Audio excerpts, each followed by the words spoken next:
Selamat datang di kampus IPB tercinta. Hari ini, mari kita mulai pengajaran di IPB. Diawali dengan materi pendidikan Pancasila. Anda semua sudah mengenal istilah Pancasila, dan di pendidikan tinggi diberikan kembali sebagai mata kuliah kompetensi umum. Nah, untuk awalnya perlu diketahui bagaimana materi pendidikan Pancasila yang diberikan di IPB. Pancasila sebagai cahaya dalam kehidupan bangsa Indonesia, yang dalam kehidupan sehari-hari berfungsi sebagai sumber mata air yang mengalir dalam tubuh masyarakat Indonesia tanpa pernah berhenti, supaya selalu sehat, mempunyai semangat berkarya, dengan memberi, mencari, dan mencapai kebahagiaan bersama.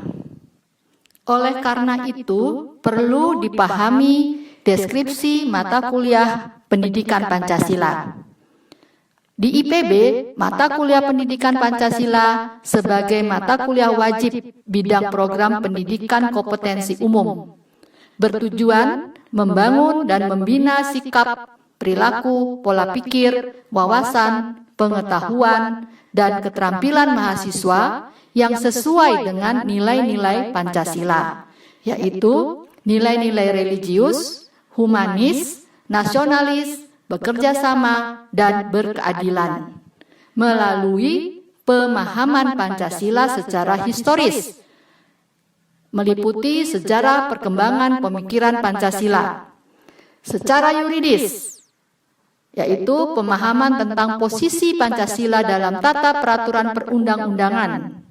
Dan secara filosofis, mencakup Pancasila sebagai sistem filsafat, Pancasila sebagai sistem etika, Pancasila sebagai pandangan hidup, Pancasila sebagai dasar negara, dan Pancasila sebagai ideologi bangsa. Serta Anda semua sebagai generasi penerus diminta untuk membuat program aksi generasi milenial dalam memajukan negara bangsa Indonesia. Sebelum memahami lebih lanjut tentang capaian pembelajaran, perlu difahami peta capaian kognitif.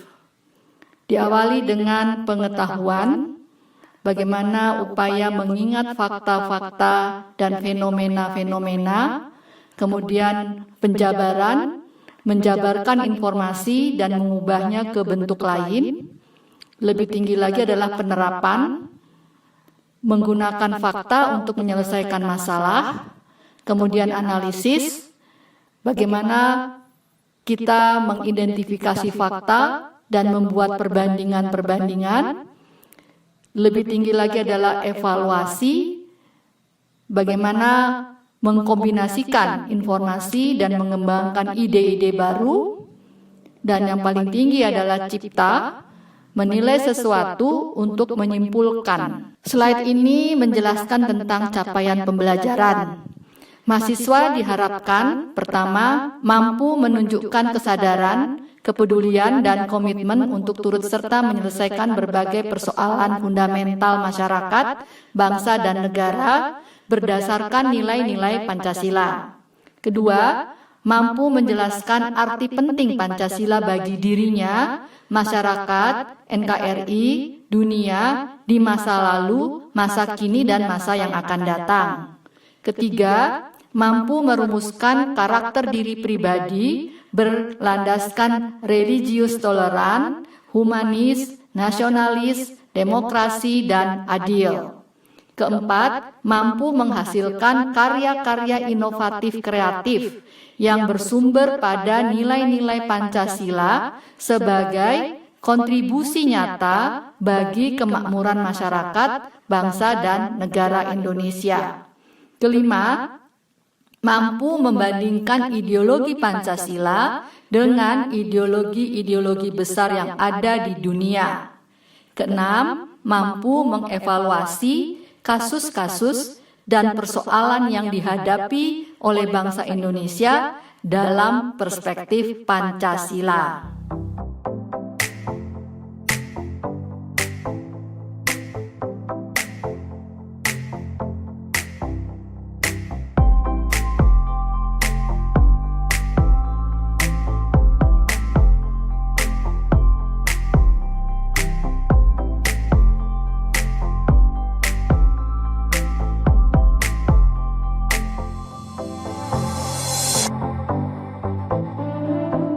Slide ini menjelaskan tentang kegiatan akademik.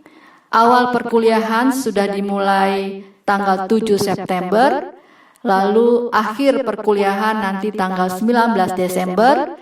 Di antaranya itu akan ada ujian tengah semester pada tanggal 19 sampai 31 Oktober dan ujian akhir semester pada 4 sampai 16 Januari tahun depan. Nah, di antara 14 kali tatap muka, Anda akan mendapatkan tugas individu dari masing-masing dosen. Direncanakan akan diberikan tugas individu pada minggu kedua dan harus dikumpulkan pada minggu kelima untuk yang pertama. Tugas individu yang kedua akan diberikan pada minggu ke-9 dan dikumpulkan pada minggu ke-12. Tolong dicermati, tolong diingatkan para dosennya agar waktu-waktu ini kita tepati bersama. Slide ini menjelaskan tentang penilaian dan skor. Penilaian terdiri dari ujian tengah semester 40%, ujian akhir semester 40%, dan tugas masing-masing 10% sehingga total nilai 100%. Sebaran nilai akhir mengikuti standar penilaian yang telah ditetapkan di dalam POB IPB. Jadi huruf mutu mulai dari A, AB, B, BC, C, D, dan E. Dengan rentang skor masing-masing sesuai dengan yang dijelaskan pada slide ini. Ketentuan lainnya adalah mahasiswa diharuskan berpakaian sopan saat pelaksanaan kuliah secara online atau platform virtual meeting. Presensi dapat diisi melalui aplikasi IPB Student dan juga akan dipantau melalui kehadiran dalam platform virtual meeting. Dosen tidak membolehkan adanya kecurangan dalam ujian dan tindakan plagiarisme dalam menyelesaikan tugas. Apabila ditemukan seorang mahasiswa melakukan kecurangan dalam ujian atau tindakan plagiarisme, maka mahasiswa yang bersangkutan akan memperoleh nilai 0 untuk tugas tersebut. Tidak ada ujian perbaikan atau ujian ulangan. Mahasiswa dan dosen harus mentaati peraturan tata tertib pelaksanaan perkuliahan sesuai dengan prosedur baku yang berlaku di IPB. Selanjutnya, silahkan dicermati slide tentang jadwal dan materi pembelajaran. Minggu pertama, pendahuluan, mencakup topik deskripsi dan capaian pembelajaran mata kuliah, kontrak perkuliahan, gambaran umum isi mata kuliah. Minggu kedua tentang pemahaman Pancasila secara historis, bagian ke-1. Subtopiknya adalah sejarah perkembangan pemikiran Pancasila. Minggu ketiga adalah pemahaman Pancasila secara historis, tetapi bagian kedua. Mahasiswa dalam hal ini diminta untuk mentelaah video sejarah, kemudian membuat tugas rangkumannya, dan nanti dipilih, ditunjuk siapa yang mempresentasikan di dalam kelas, kemudian dilakukan diskusi singkat. Minggu keempat adalah topik tentang pemahaman Pancasila secara yuridis, bagian ke-1. Mencakup subtopik posisi Pancasila dalam tata peraturan perundang-undangan, lalu identifikasi penerapan nilai instrumental dan nilai praksis Pancasila dalam kehidupan berbangsa dan bernegara. Minggu kelima, lanjutan dari pemahaman Pancasila secara yuridis, bagian kedua. Subtopiknya adalah kajian penerapan nilai instrumental dan nilai praksis Pancasila dalam pengembangan keilmuan pertanian dalam arti luas, lalu dilanjutkan dengan diskusi kasus terkait dengan sila 1 dari Pancasila. Minggu ke-6 tentang pemahaman Pancasila secara filosofis, bagian ke-1. Subtopiknya adalah Pancasila sebagai sistem filsafat dan dilakukan diskusi kasus terkait dengan sila kedua dari Pancasila. Minggu ke-7 tentang pemahaman Pancasila secara filosofis bagian kedua, yaitu subtopiknya adalah Pancasila sebagai sistem etika dan dilanjutkan dengan diskusi kasus terkait sila ketiga dari Pancasila. Setelah minggu ke-7, maka Anda semua mengikuti dulu ujian tengah semester. Setelah ujian tengah semester selesai, baru dilanjutkan dengan minggu ke-8 tentang pemahaman Pancasila secara filosofis bagian ketiga. Topiknya dalam hal ini adalah Pancasila sebagai sistem pandangan hidup bangsa Indonesia dan dilanjutkan dengan diskusi kasus terkait sila keempat Pancasila. Minggu ke-9 masih dilanjutkan tentang pemahaman Pancasila secara filosofis bagian keempat dengan subtopiknya Pancasila sebagai sistem dasar negara. Dan dilanjutkan dengan diskusi terkait dengan sila kelima dari Pancasila. Minggu ke-10 masih tentang pemahaman Pancasila secara filosofis bagian kelima. Subtopiknya adalah Pancasila sebagai ideologi bangsa Indonesia. Minggu ke-11 tentang pemahaman Pancasila secara filosofis bagian ke-6. Subtopiknya adalah ideologi Pancasila di tengah ideologi-ideologi besar dunia. Dan minggu ke-12, Pancasila dan potensi integrasi nasional. Dengan pembahasan kasus-kasus yang terkait dengan sila ketiga Pancasila. Minggu ke-13, tentang pemahaman Pancasila sebagai paradigma pembangunan nasional. Subtopiknya adalah Pancasila sebagai paradigma pembangunan nasional di bidang politik, ekonomi, sosial budaya, pertahanan, dan keamanan. Minggu ke-14 sebagai perkuliahan terakhir, Anda para mahasiswa diminta untuk membuat program aksi generasi milenial dalam memajukan negara bangsa Indonesia.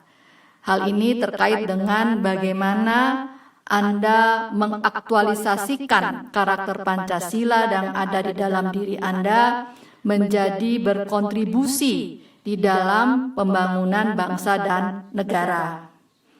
Dan terakhir, diadakan ujian akhir semester. Untuk membantu pemahaman Anda dalam setiap materi, silahkan dibaca, dicari ya daftar bacaan yang tertera pada slide berikut. Ini hanya acuan, Anda boleh menambahkan yang lain. Dan di sini ada buku modul kuliah Pancasila, e-book yang diberikan secara gratis dari Dikti. Terakhir, renungan penutup.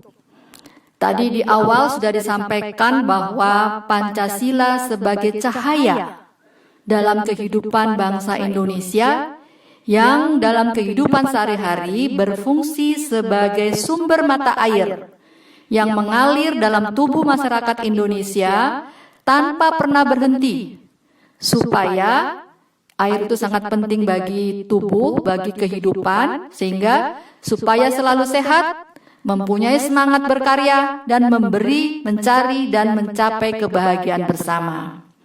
Oleh karena itu, di dalam Pancasila, manusia Indonesia adalah manusia yang monopluralis. Apa maknanya? Pertama, manusiawi. Manusia itu mampu berpikir, bertindak, dan berperilaku sesuai dengan hakikatnya sebagai manusia yang membedakan dengan makhluk lain.